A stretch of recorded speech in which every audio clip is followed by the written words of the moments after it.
Halo para pecinta Suyanto.id, ketemu lagi. Kali ini kita akan berbicara dengan Dr. Yuli Rahmawati. Sebagaimana kita sudah pernah berbicara dengan beliau, namun kita kembali lagi ke channel Suyanto.id, sebuah channel untuk belajar sepanjang hayat dan berbagi pengetahuan. Nah, selamat sore Bu Yuli. Selamat sore Pak Yanto. Ya, apa kabar? Baik, alhamdulillah. Nah, syukurlah. Kali ini kita akan membicarakan jenis-jenis penelitian kualitatif supaya orang benar-benar kalau meneliti tidak overlap. Karena meneliti overlap jadinya tidak kualitatif, jadinya kuantitatif. Iya, benar. Ya. Oke, ada apa saja di penelitian kualitatif? Ada berapa ratus jenis, Bu Yuli? Silakan. Ya, terima kasih. Saya manggilnya Pak Yanto lagi ya, lebih nyaman. Jadi penelitian kualitatif, kalau di buku-buku ada yang menyebutnya metodologi, ada yang menyebutnya metode. Jadi nanti kalau misalnya ditanya lagi metodologi dan metode, kita suka berdebat lagi gitu ya. Jadi intinya setiap buku tuh ada istilah yang memang mereka juga punya kenapa menyebut itu gitu. Nah, ada 5 jenis yang mau saya bahas di sini gitu ya. Jadi yang pertama itu narrative research. Jadi mungkin ini yang paling tidak biasa di Indonesia ya, penelitian naratif. Penelitiannya kalau orang baca, kalau ada artikel saya atau disertasi saya bacanya seperti novel gitu ya.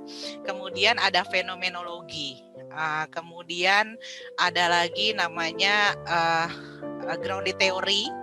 Kemudian etnografi dan studi kasus. Jadi mungkin yang paling terkenal itu studi kasus, grounded theory, dan etnografi gitu.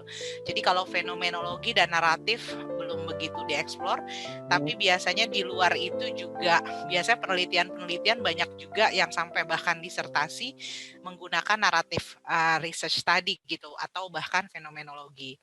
Nah, mungkin yang pertama dibahas itu adalah fokusnya ya. Jadi fokus dari masing-masing itu apa gitu. Nah, itu sebenarnya mudah diingat karena ada hubungan dengan namanya gitu. Jadi kalau misalnya kita bilang narrative research, itu biasanya cerita tentang mengeksplor pengalaman hidup seseorang melalui refleksi gitu. Karena itu dinaratifkan. Jadi pengalaman hidup, life experience jadi fokus di penelitian itu. Kemudian kalau misalnya kita dengar misalnya fenomenologi, lah berarti ada fenomena. Nah, ada fenomena. Jadi biasanya di situ experience juga pengalaman, tapi esensi, sangat esensial. Jadi misalnya contohnya kalau kasus di Amerika ada pembunuhan satu orang gitu yang membunuh ratusan orang ditembakin gitu ya.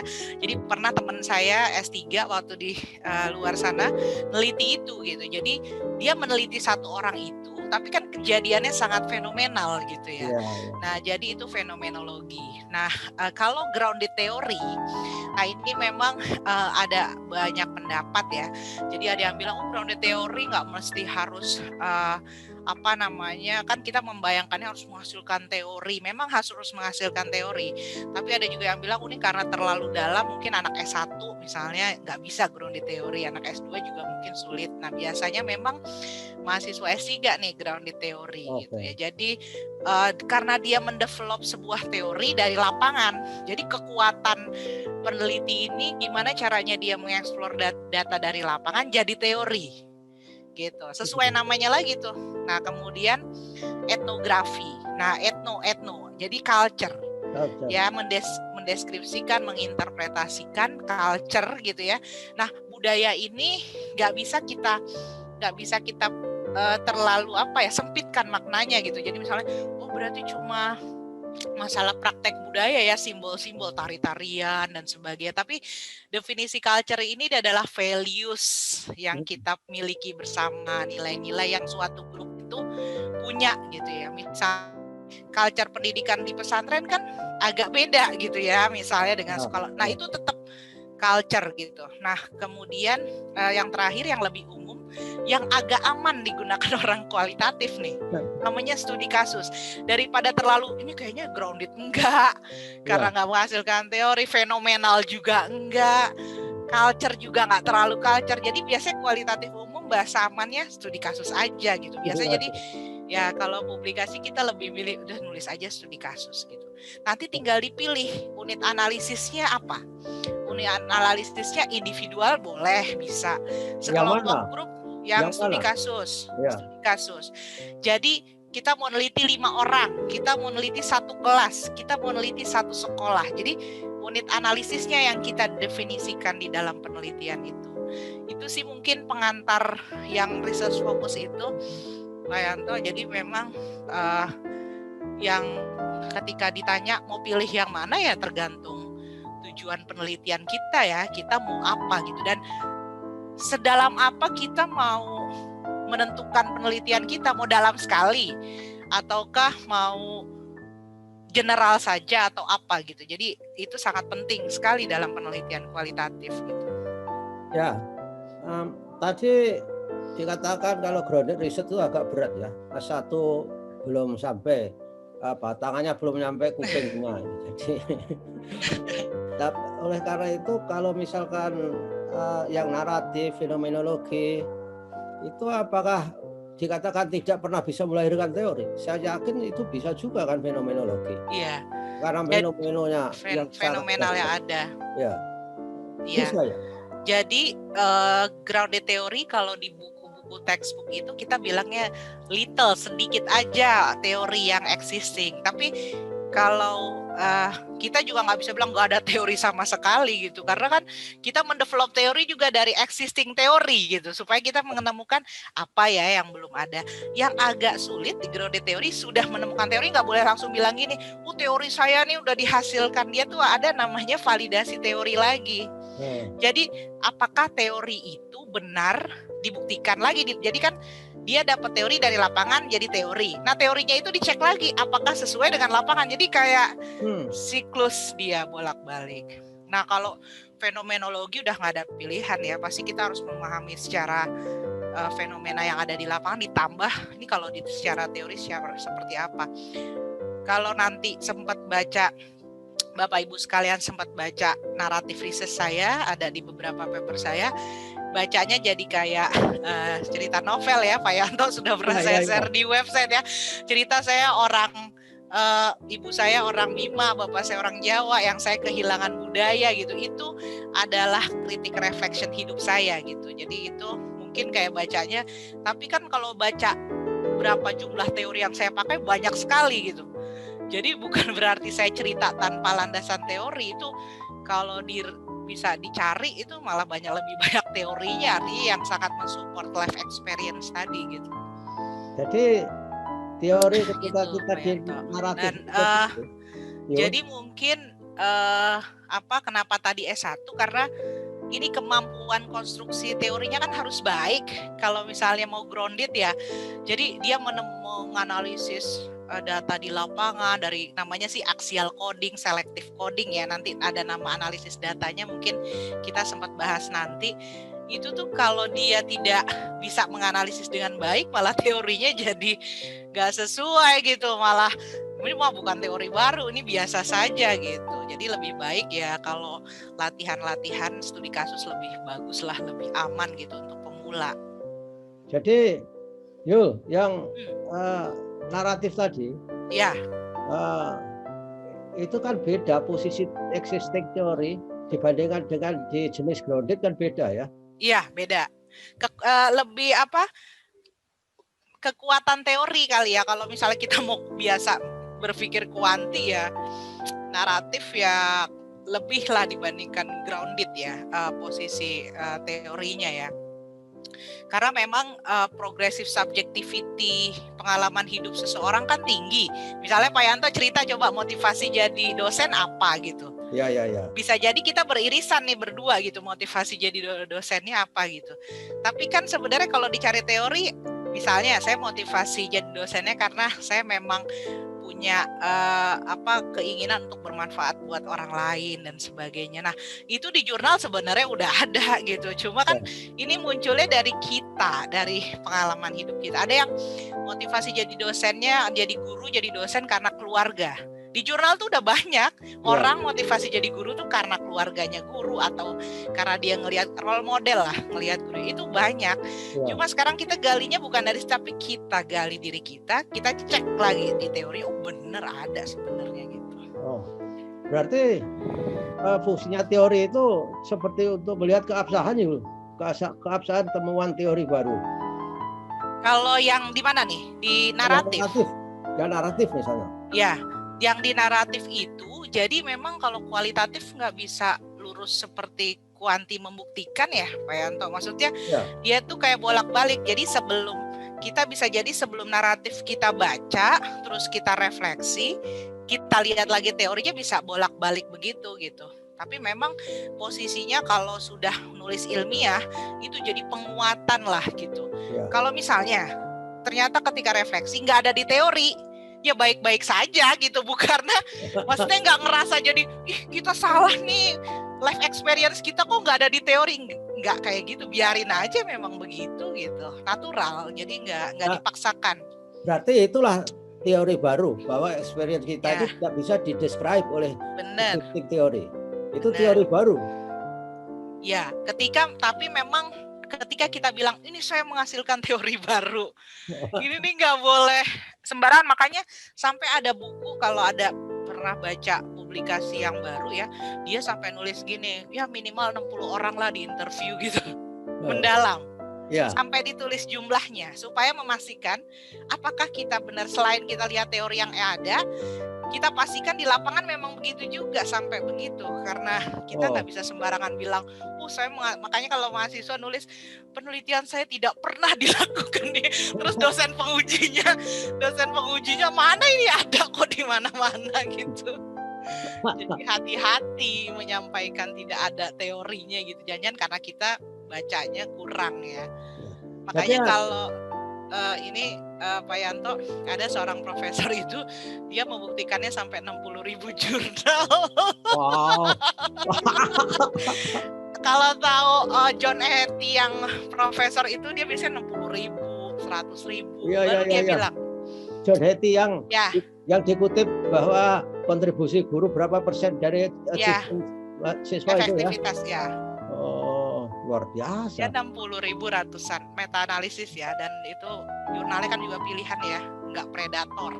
Terus jadi itu yang maksud saya, nggak sembarangan tadi ya. Wah, kalau 60.000 nggak sempat mandi dong ya. mahasiswa atau kita baca 40 jurnal aja udah kayaknya luar biasa. Dan mahasiswa kita ketika mereview penelitian saja hanya ditaruh seperti parade jurnal. Di list, belum dianalisis ya, masih list menurut ini gitu. Iya, nggak disintesiskan, nggak dielaborasi, nggak digunakan untuk membangun roadmap penelitian dia. State of the art. Makanya Pak Yanto, sebenarnya kualitatif nih sangat baik ketika masa pandemi. Karena kan kalau kontrol eksperimen kan kita tidak memungkinkan ya, maksudnya kondisi seperti ini. Nah, jadi mau systematic literature review, mau meta analisis, mau konten analisis, maksudnya itu peluangnya sangat besar. Kita mau neliti satu orang terus kita interaksi lewat Zoom seperti ini tuh sangat mungkin dilakukan. Jadi ini peluang sih menurut saya. Saya dulu hampir juga masuk ke kualitatif pada gitu. Ekonomi kan agak susah ya kualitatif ya. Ya banyak juga. Banyak juga ya. Karena ekonomi itu kan untuk menjelaskan selera, taste itu kan dimodelkan susah juga itu dimodelkan. Iya benar-benar, karena dari lapangan benar ya responnya ya. Ya, saya dulu akan mendalami itu bahkan disertasi, tapi saya baru ngambil mata kuliah kualitatif 2 saja, saya sudah give up. Karena untuk mendeskripsikan suatu fenomena itu kita harus punya kemampuan bahasa yang luar biasa itu. Karena kan harus deep meaning yang luar biasa. Jadi ya sudahlah, saya cukup mengenal saja, mengenal yang apa yang hakikatnya itu. Gitu. Nah, adakah orang kualitatif itu juga merasa bahwa ini sebetulnya ada celahnya kualitatif itu. Ada sesuatu hal yang debatable dalam temuannya. Merasa nggak orang kualitatif begitu Iya, karena kan kita sangat menghargai keunikan individu dan perspektif individu gitu. Yang Jadi unik itu ya. iya, jadi misalnya saya pernah jadi penguji disertasi nih. Terus dia bilang misalnya statementnya keabsahan data saya misalnya dicek dengan progressive subjectivity gitu misalnya, atau dengan penggambaran yang rich and text description ya, jadi pemaknaannya harus dalam gitu. Ya. Nah, saya misalnya berdebat dengan yang saya uji, mana saya nggak melihat kamu mendalam. Oh, buat saya ini mendalam misalnya. Kok kamu menggambarkan sustainability seperti itu? Nah, itu bisa berdebat sudut pandang, itu baru sudut pandang penggambaran interpretasi dia ya. Nah, dulu waktu disertasi saya, Wayanto, saya kan tentang salah satunya faktor religiositas ya, religious identity di dalam mengajar. Kemudian penguji saya ateis. Nah, saya kan menggambarkan tentang saya itu mempercayai Islam dan sebagainya. Tapi penguji saya ateis. Nah, disertasi saya itu catatannya adalah ini kan interpretasi kamu secara Islam, dalam Islam, terhadap Islam gitu. Loh, terus saya sampaikan, Prof juga menginterpretasikan interpretasi saya terhadap Islam. Jadi maksudnya kita berdebatnya biasa orang kualitatif masalah interpretasi, makanya kualitatif sering dibilang interpretive research. Karena interpretasinya tergantung prior knowledge kita, individual experience, social culture ya, teori konstruktivism itu. Jadi yang memang kita akan berdebat gitu dengan penguji karena nggak ada angka ya. Misalnya kalau kuantitatif kan, oh ini tabelnya kamu salah statistiknya, itu bisa, kuali itu nggak bisa. Jadi penguji itu kita harus benar-benar nggak bisa menyalahkan kalau nggak membaca dengan baik juga ya detail tadi gitu. Kalau terjadi seperti itu, terus siapa yang menjadi hakim? Ya memang makanya kalau observasi nggak bisa kita observernya satu orang gitu. Terus kenapa harus ada dosen pembimbing untuk kenapa kalau nggak ada dosen pembimbing kita punya expert lagi kayak triangulasi begitulah. Jadi nggak bisa memang ya itulah ya, kalau di kualitatif ada lagi istilahnya selain triangulasi Pak Yanto, namanya kristalisasi. Seperti kristal. Jadi kalau orang punya sudut pandang berbeda, ya that's fine, nggak usah dipaksa jadi satu sudut pandang gitu. Jadi biarkan saja, ada yang sampai seperti itu pendapatnya. Jadi jangan paksakan kami sama dengan Anda gitu. Maksudnya kita kan unik sampai seperti itu. Dan ada lagi kekuatan kualitatif, semakin merepresentasikan banyak sudut pandang semakin bagus, parah kan jadinya gitu. Kita orang kayak saya, orang sains misalnya, biasa apa-apa single truth, kebenaran itu satu, dipaksa multiple truth tuh kayak ini gimana sih, nggak jelas banget gitu jadinya. Ya itulah ya tadi kalau Pak Yanto bilang kesulitan menggambarkan, mendeskripsikan, memang itu karena mau nggak mau kita mendeskripsikan dengan sudut pandang yang kira-kira kalau orang baca juga percaya gitu. Makanya ada namanya praksis di kualitatif. Semakin orang ngerasa oh iya ya, bener ya, berdampak ya, itu semakin absah kualitatif. Aduh, memang banyak isu sih ya. Nanti mungkin bisa dibahas detail lagi. Ya semakin wow gitu. Iya, dan ya kalau saya sih semakin cinta ya, maksudnya karena emang suka menulis, mendeskripsikan fenomena itu ya, jadinya ya suka aja gitu dengan penelitian. Ya, yang di antara jenis-jenis itu, yang sedikit misalnya, yang sedikit kontroversinya, itu yang mana? Seperti misalkan, kalau dalam pemerintahan sistem demokrasi, itu secara teori diteorikan bahwa demokrasi itu adalah sistem pemerintahan yang jahatnya itu lebih sedikit daripada yang lain ya. Sistem yang lain. Lalu kalau dalam penelitian kualitatif kelima-limanya ini, mana yang kira-kira paling sedikit akan menemui kontroversi? Ataukah memang semua harus ada Berkontroversi ya. kontroversi itu. Jadi studi kasus. Jadi kenapa studi Oh ya. kasus? Benar, studi kasus. Jadi kita bisa berdebat gini, emang itu kasus? Misal kita pertanyaan biasanya gini, kalau kalau dosen misalnya nanya, memang itu kamu kasus? Iya, karena unit analisis saya ini, itu bisa. Tapi kalau fenomenologi, emang itu fenomenal? Buat saya nggak fenomenal gitu. Nah, itu jadi studi kasus tuh masih lebih ini ya, range-nya lebih besar. Makanya studi kasus itu dibilangnya multidisiplin, Pak Yanto. Misalnya semua disiplin bisa masuk. Tapi kalau fenomenologi gitu ya, kalau misalnya fenomenologi, dia kan lebih dari filosofi, education ya, lebih ke arah begitu. Kalau etnografi misalnya dia lebih ke antropologi, sosiologi. Nah, kalau naratif juga dia lebih ke karena ada psikologi juga, history. Tapi kalau studi kasus udah multidisiplinnya banyak, sumber datanya bisa bervariasinya lebih banyak. Kemudian kalau mau ditanya studi kasus gini, oh iya kamu kan merepresentasikan orang lain, nggak individual life experience sendirian. Jadi dibanding naratif dia lebih kuat gitu karena banyak yang bisa digali gitu. Kalau dihadapkan lagi dengan grounded, saya kan nggak menghasilkan teori niatnya, menginterpretasikan, mendeskripsikan, jadi nggak dibantah oleh grounded gitu. Kalau etno, memang ini budaya, ini belum budaya, ini bukan sharing values. Nah makanya studi kasus tuh kalau saya sih mahasiswa udah studi kasus saja, karena saya khawatir, saya sejujurnya ketika membimbing mahasiswa, saya lihat dulu kemampuan dia menulis, kemampuan mendeskripsikan dan menganalisis, karena datanya akan banyak. Kekuatan mahasiswa harus bagus untuk mengidentifikasi itu. Dan yang lebih penting kemampuan mempertahankan diserang uji ya. Iya, keabsahan datanya kan nggak pakai angka, nggak validitas, reliabilitas. Kalau kita paralel kan nggak ada bukti 0,05 dan sebagainya.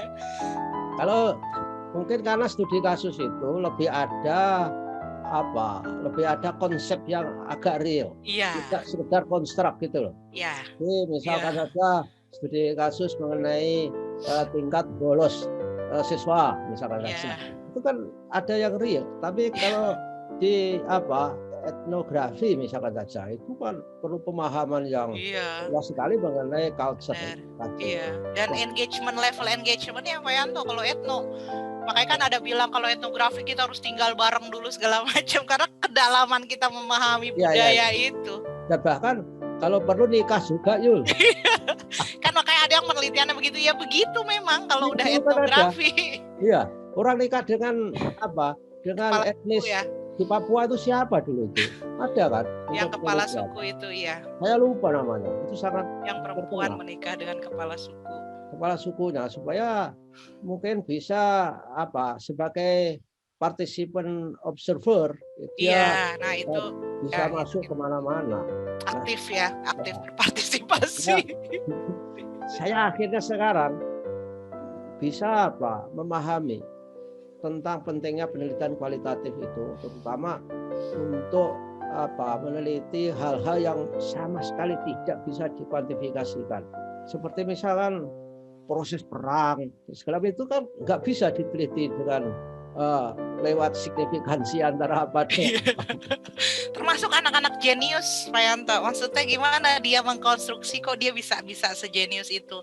Makanya penelitian Ganye kan juga cuma sedikit ya, satu anak-anaknya terus kemudian diteliti terus bertahun-tahun ya. Itulah.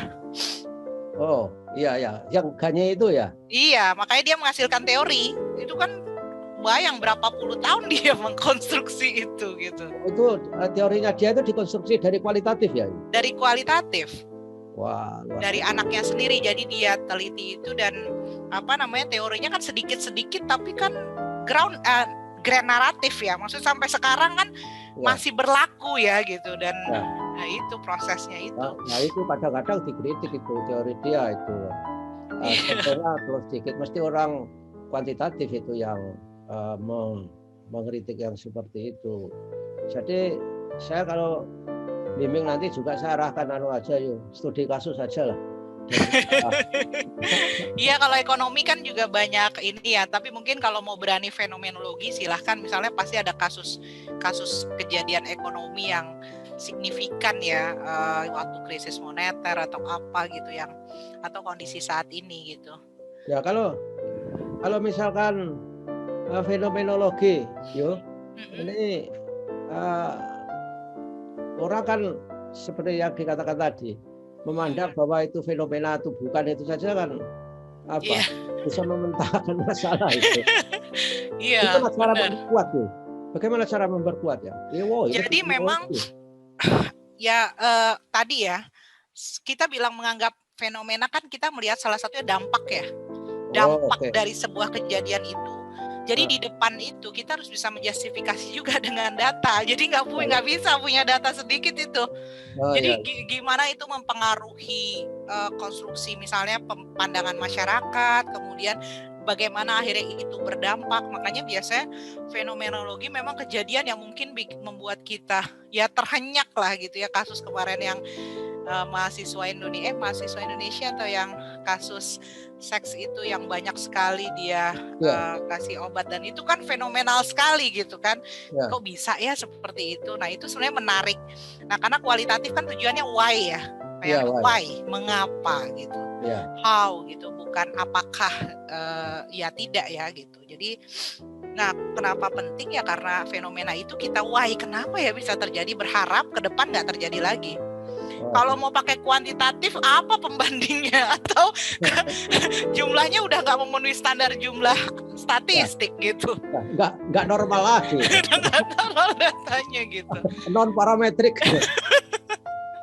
Iya, jadi saya pikir setiap penelitian tuh saling mengisi ya, Pak Yanto. Maksudnya kita nggak bisa meremehkan satu dan lain gitu. Yang penting yang benar gitu, jangan kuali tapi kuanti tapi kuali. Kuantitatif tadi. Ya seperti itu. Oh gitu ya. Dampaknya yang penting bahwa itu menjadi fenomena seperti pembunuhan, seperti mutilasi misalnya saja. Saya kira fenomena yang bisa diteliti dengan fenomenologi. Dan yang paling berat, mahasiswa kamu ada yang bikin grounded yuk? Belum berani. Sayanya mungkin masih bisa membimbing ya, cuma saya kan biasanya ngetes, cari jurnal kunci buat konstruksi teori, konstruksi analisis jurnal-jurnal. Itu pas bacaannya aja masih aduh ini kayaknya. Maksudnya ya bukan ini, tapi memang ya mungkin itu ya yang saat ini, karena ya pembiasaan membaca ya Pak Yanto ya. Ini kan membaca bukan sekedar membaca sekilas-sekilas ya, bukan copy paste kesimpulan dipindahin ke situ ya. Ini masalahnya, bahkan temuan kan kadang berada di tengah-tengah jurnal itu kan, ketika ngebaca itu nggak mesti harus di kesimpulan gitu. Yang mahasiswa belum bisa membuat kesimpulan analisis, bisanya meringkas, summary. Ya bahkan saya pun mungkin bisa mengkonstruksi seperti itu ya belajarnya ketika S3 ya, karena mau nggak mau kan setiap hari ditagih berapa jurnal harus didiskusikan ke supervisor. Aduh kayaknya mana tulisannya kan selalu begitu jadinya ya. S3 pun harus fokus yuk. S3 harus sambil kerja gimana sih? Iya benar sih, karena saya kuliah aja ya. Nggak bisa bayangkan S3 sambil masih bekerja gitu loh. Ada fokusnya. Ya benar. Kita beruntung, aku beruntung. Nah, saya beruntung ya, kita beruntung. S3 itu full student. Benar. Dan di negara jauh lagi. Iya. Kita S3 di dekat rumah itu, Yul. Tetangganya jadi manten aja harus nggak masuk. Iya benar, dan ya itu ya. Saya S3 di Amerika sampai bapak saya meninggal aja juga nggak pulang saya. Oh ya Allah. Gimana pulang miskin, nggak bisa cari tiket, nggak bisa cari tiket sekali Amerika. Pulangnya sudah lewat, bapak nggak bisa hidup lagi, kan begitu pikirannya. Ya sudahlah, itu bagian dari perjuangan saya kira. Ada plus minusnya. Jadi yang paling yang paling gampang, bukan gampang dalam arti mudah mempertahankannya itu adalah studi kasus. Sehingga mahasiswa bukan nggak perlu, tapi belajar dulu lah dari situ. Mungkin nanti setelah lulus, setelah jadi di bidang itu bisa ya gitu. Udah lulus lupa yuk. Gitu ya. Kalau kita udah lulus mau nggak mau masih menulis. Jadi memang 5 metodologi lah kalau misalnya saya sampaikan. Tekniknya kan sebenarnya sama, fokusnya ada wawancara. Nah, yang agak beda itu narrative research. Narrative research itu namanya narrative inquiry. Jadi makanya namanya bukan data collection. Oke. Biasanya data generation. Di-generate dari diri kita gitu. Kalau misalnya kita sebagai penulis dan kita sebagai orang yang merefleksikan itu, di-generate. Jadi datanya, jadi kalau kualitatif peneliti sebagai instrumen paling kuat di narrative research. Jadi naratif itu kan tidak harus tentang ourselves. Bisa juga others. Tapi kan others melakukan narrative inquiry. Dia melakukan, misalnya gini, hidup kan kita lama nih, sepanjang misalnya 30 tahun, 40 tahun. Kira-kira dalam hidup kita, misalnya kita ngambil topik gini, motivasi menjadi guru. Kira-kira titik hidup kita yang mana, cerita hidup kita yang mana yang relevan dengan motivasi jadi guru. Kan gak seumur hidup dari bayi sampai besar. Nah, itulah sulitnya menemukan critical incident. Jadi bisa jadi kejadian misalnya orang itu harus kita gali gitu. Misalnya saya kan nggak ingin jadi guru ketika kuliah S1, jadi gurunya ketika ngajar di STM. Nah, critical incident hidup saya itu di STM itu. Nah, itu kan harus diam, merenung gitu, diam dulu. Wah, luar biasa kehidupan karir itu ya. Jadi, dari STM yang rata-rata itu ukurannya jelas kuantitatif bisa kualitatif gitu ya. Iya, jadi itulah. Jadi kan hidup ada yang menjadi titik balik hidup lah misalnya gitu ya. Oh, saya ingat gara-gara saya ketemu Bapak ini, saya mau jadi guru. Nah, itu titik hidup Anda gitu. Oh, ya. Starting point-nya ya. Jadi naratif itu metodenya agak beda dibanding yang lain ya. Kalau yang lain interview, observasi, terus dokumen analisis. Nah, etnografi ada artefak ya, misalnya simbolik, praktek budaya, yang harus digali. Itu juga mungkin agak beda. Tapi kalau studi kasus, fenomenologi, grounded sama. Interview mendalam berapa orang itu. Dan interviewnya lagi, skill interview paling tinggi di grounded sama fenomenologi. Grounded kalau nggak punya skill interview yang tinggi, dia pas interview partisipannya bilang begini-begini nggak ditanya lagi, udah bisa jadi nggak dapat teori gitu. Oh iya, partisipannya bilang ya setuju, diam aja, kita pindah ke pertanyaan sesudahnya udah. Nggak dikejar, harus dikejar. Harus dikejar. Tapi misalnya kita juga jadi peneliti karena mau dapat jawaban ini, kita iya kan maksudnya begini. Nah, itu juga nggak bisa gitu. Jadi skill interview di kualitatif tuh esensial sekali. Ya. Dan bisa orang nggak sabar interview terus digiring. Misalkan titik ketika kehidupan baru itu tadi loh. Lalu tanya terus kapan kamu punya kehidupan baru? Nah, iya. Makanya kita juga harus hati-hati ya. Anda kok mungkin jadi interviewnya kadang kita nggak hati-hati ya. Misalnya gini, kita kan punya list interview 10 kalau semi struktur, misalnya 10. Padahal kita udah tanya pertanyaan nomor 1. Pertanyaan nomor 3 tuh udah dijawab sama dia. Tapi karena kita struktur baca gitu ya. Baca. Ini kan ini kan tadi udah saya jawab gitu maksudnya. Jadi kita tuh harus hati-hati terus menangkap gitu, karena pasti nanti dia langsung jadi seperti gini, jawab kuesioner. Kita kan jawab kuesioner tuh ada etikanya Pak Yanto, nggak boleh kuesioner puluhan halaman, orang kan baca udah gini, nggak selesai. Begitu juga kualitatif, interviewnya nggak bermakna, yang ditanya itu lagi padahal udah dijawab. Ya, malah akhirnya sepanjang apapun interview kita nggak dapet data yang baik gitu. Iya. Jadi di dalam mindsetnya pewawancara itu harus ada key konsep atau key information yang harus dicapai, saya kira. Iya. Jadi setidak jelasnya gitu data apa yang kita peroleh, paling tidak kita tuh harus selalu ingat perumusan masalah kita apa, fokus terus balik ke situ. Kalau enggak, nanti analisis datanya reduksinya kebanyakan, ngebuangnya tuh kebanyakan. Ah, apa namanya, bagus datanya tapi nggak bisa digunakan karena bukan fungsinya bukan menjawab penelitian kita, bikin penelitian baru itu mah gitu maksudnya. oh ya, Jadi ya. iya, karena Oke, kualitatif kan fokus, nggak bisa kemana-mana juga. ya seperti sholat ya Yul. Jadi Iya kadang begitu. kita ingat waktu sholat malah ingat di mana kita naruh kunci. Nah bener tuh. Jadi Nah, akhirnya yang naruh kunci tadi kan sebenarnya nggak dia bisa jadi bermakna karena akhirnya kita menemukan kunci, tapi kan nggak sesuai dengan penelitian ya, kita. Penelitian kita itu tentang sholat bukan tentang naruh kunci gitu, bener ya, oke. analoginya.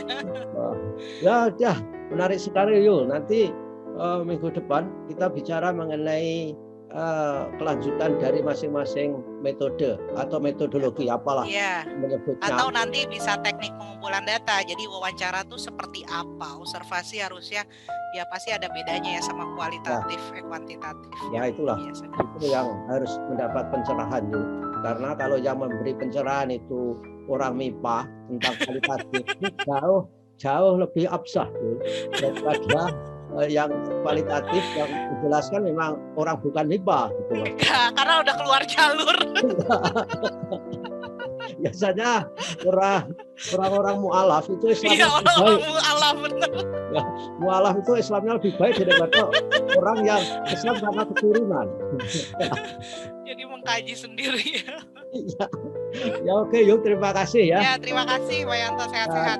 kita ketemu lagi. Demikian saudara-saudara pertemuan kita dengan Ibu Dr. Yuli Rahmawati. Kita akan ketemu minggu depan tentang topik-topik yang lebih penting terkait dengan mungkin analisis data, pengumpulan data, observasi dan lainnya. Terima kasih. Sampai ketemu lagi yuk. Ya, sampai ketemu Assalamualaikum. Pak. Waalaikumsalam warahmatullahi wabarakatuh.